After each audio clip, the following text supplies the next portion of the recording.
ఇప్పుడు కాసం సత్యనారాయణ గుప్తా గారిని తెలంగాణ ఉద్యమ నాయకుల్ని సన్మానిస్తున్నారు. అదేవిధంగా వారు మన సీఎండి గారిని సత్కరిస్తున్నారు. గట్టిగా చప్పట్లు కొట్టి ఇద్దరు మీడియా అధినేతలు ఒకరినొకరు సన్మానిస్తున్నారు. అదరైన ఘట్టం. ఒకసారి అంబర్పేట శ్రీకాంత్ అడ్వకేట్ గారు తెలంగాణ ఉద్యమ నాయకులు వారిని గ్రీటింగ్ తెలియవలసింది కోరుతున్నారు. వీరమల సత్యం గౌడ్ గారికి మనస్ఫూర్తిగా శుభాభినందనలు.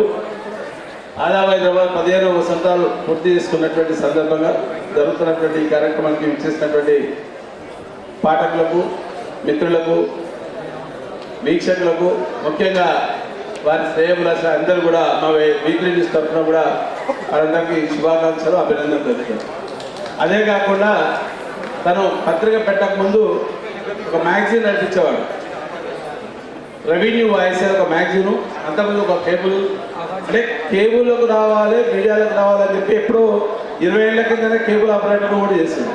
అంటే దాని మీద పట్టున్నటువంటి ఒక మంచి నాయకునిగా వ్యవస్థను ఎట్లా నడపాలి, బహుశా దాదాపుగా ఇక్కడ ఉన్నటువంటి పొలిటికల్ లీడర్స్ అందరూ కూడా ఆదాబ్ హైదరాబాద్ పొలిటికల్ లీడర్లకు కావచ్చు, ఇండస్ట్రియలిస్టులకు కావచ్చు, వ్యాపారవేత్తలకు కావచ్చు, ఆదాబ్ హైదరాబాద్ పేరు తెలుసు కానీ ఆయన ప్రత్యక్షంగా చూసింది ఇవాళ హైదరాబాద్ మొత్తం ఇవాళ చూస్తుందంటే ఈ 15వ వేడుక ద్వారా నేను చూస్తుంది.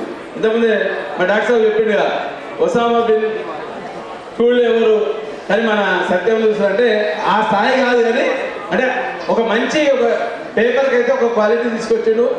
ఒక చరిత్రలో ఆదాబ్ హైదరాబాద్ అంటే చాలా మందికి తెలిసే విధంగా డిజిటల్గా కావచ్చు, ఫిజికల్గా కావచ్చు చెప్పే దాంట్లో మాత్రం రెవెన్యూ పరంగా చాలామంది అధికారులకు, రెవెన్యూ అధికారులకు మాత్రం ఒక ఆదాబ్ హైదరాబాద్లో ఒక వార్త వచ్చిందంటే దాని మీద ఒక చర్చ పెట్టుకునేటువంటి స్థాయికి అయితే తీసుకొచ్చిన తర్వాత మా సత్యంది. తప్పకుండా ఇట్లనే దినదిన అభివృద్ధి చెందాలని, ఈ 15 వసంతాలు కాదు ఎన్నో వసంతాలు పూర్తి చేసుకోవాలని చెప్పి మనస్ఫూర్తిగా కోరుకుంటూ, గతంలో ఇప్పటికీ కూడా ఒక చర్చ జరుగుతున్నది.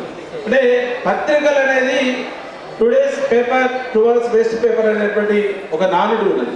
కానీ ఆ పత్రికా రంగంలో తను రాణించడం అనేది కార్పొరేట్ స్థాయిలో నడిచేటువంటి పత్రికలు ఉన్నాయి. మీడియా ఛానల్స్ అని కూడా ఒక రెడ్డికో, ఒక చౌదరికో, ఒక ఇండస్ట్రియలిస్ట్కో, ఒక ఆంధ్ర పెత్తందారులకు ఉన్నటువంటి వ్యవస్థలో తెలంగాణ రాష్ట్రంలో చిన్న పత్రికల స్థాయిలో ఉండి నడిపేయడం అనేది చాలా కష్టతరమైనటువంటి పని. ఆ పనిని తను దిగ్విజయంగా 15 వసంతాలకు అడుగుపెట్టినటువంటి సందర్భంలో మరొకసారి తనకు శుభాకాంక్షలు తెలుసు.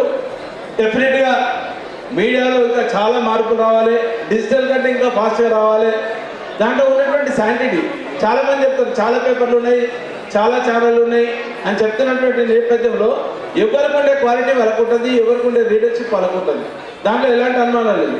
వాళ్ళకి కంపల్సరీ జనరల్గా మనం ఏం చేస్తాం, లేవగానే టీ తాగగానే ఈనాడు పేపర్ చూడాలని ఒక కోరిక ఉంటుంది.